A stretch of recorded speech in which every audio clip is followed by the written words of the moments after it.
Excellence, voilà quelques jours que vous êtes à la tête du gouvernement du Niger. Alors, quel est votre message à l'endroit de la communauté nigérienne d'une manière générale? Écoutez, je voudrais d'abord la féliciter et la remercier de l'élévation d'esprit dont elle a fait preuve. Notre peuple a démontré qu'il est très mûr, qu'il a fait le choix de défendre sa souveraineté. Et toute autorité qui ne suit pas cet angle dans lequel notre population essaie de mettre chacun d'entre nous, en tout cas, on peut dire qu'elle fait fausse route. Donc je voudrais lui dire, par le biais de votre micro, que nous apprécions vivement cette élévation d'esprit, cet élan de solidarité et ce travail qui consiste à faire en sorte que l'unité nationale soit encore resserrée. Il faut qu'elle fasse confiance aux nouvelles autorités parce que nous avons inscrit nos actions dans le sens de la servir en toute intégrité, de la servir en toute compétence, mais aussi en travaillant sur la notion fondamentale de notre patriotisme. Donc j'ai foi en elle et avec l'aide de Dieu, Inch'Allah, nous allons nous en sortir. En tant que chef de gouvernement, avec tout cet embargo qu'on a imposé à notre pays, est-ce que vous n'êtes pas inquiet quant à la gestion? Pourquoi il faut être inquiet? La vie de l'être humain, elle est faite de défis et nous pensons que même si c'est un défi qui est injuste, qui nous a été imposé, nous devrions être à mesure de nous mettre ensemble pour le relever. Et nous allons le relever, Inch'Allah. Il n'y a aucune crainte de ce point de vue. Le peuple nigérien est déterminé. Et je pense que sous la houlette du chef de l'État et de toute l'équipe autour de lui, avec le soutien de toute notre opération, de toute notre population, mais surtout avec l'aide de Dieu, ça ira, Inch'Allah. Une dernière question, on va dire qu'à partir d'aujourd'hui, une délégation du Nigeria qui est venue, vous l'avez accueilli, le chef de l'État aussi. Est-ce qu'on peut dire la dynamique d'un certain rapprochement ou bien d'ouverture de négociation avec la CEDEAO est en cours? Écoutez, avant même que cette délégation ne vienne, le chef de l'État a clairement dit qu'il n'a jamais été fermé.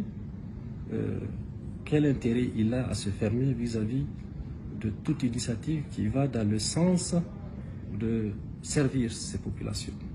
C'est parce qu'on nous a imposé ce défi qu'il a dit qu'il faudrait évidemment que nous nous asseyions. Et cette délégation qui est venue, vous avez bien vu, ce sont les plus grands oulémas du Nigeria et même du continent, nous reconforte. Ça nous reconforte parce qu'ils sont le porte-voix d'un compartiment de la société nigériane. Au-delà de ça, vous avez même les parlementaires nigérians qui se sont réunis et qui ont clairement dit leur désapprobation sur toute idée de venir attaquer notre pays. Mais il n'y a pas que les parlementaires et les oulémas. Vous avez aussi les populations nigérianes, les opérateurs économiques. Nous en avons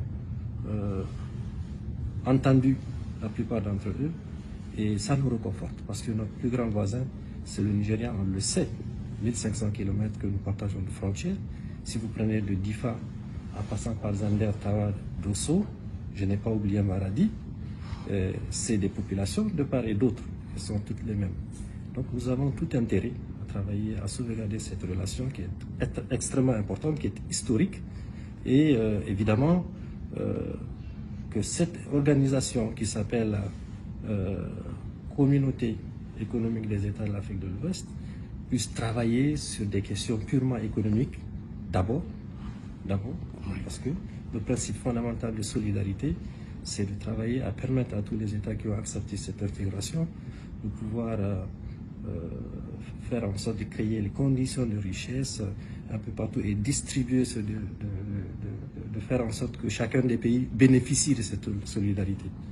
Donc si on constate que en lieu et place de cette solidarité économique, le principe politique et militaire prennent le devant, évidemment, nous ne pouvons que le regretter. Mais encore une fois, nous avons une tradition, vous le savez, au Niger, d'humilité.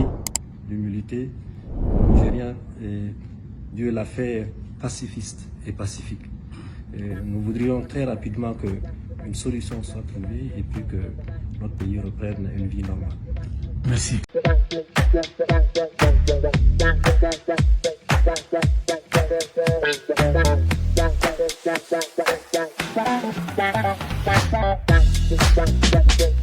Thank you.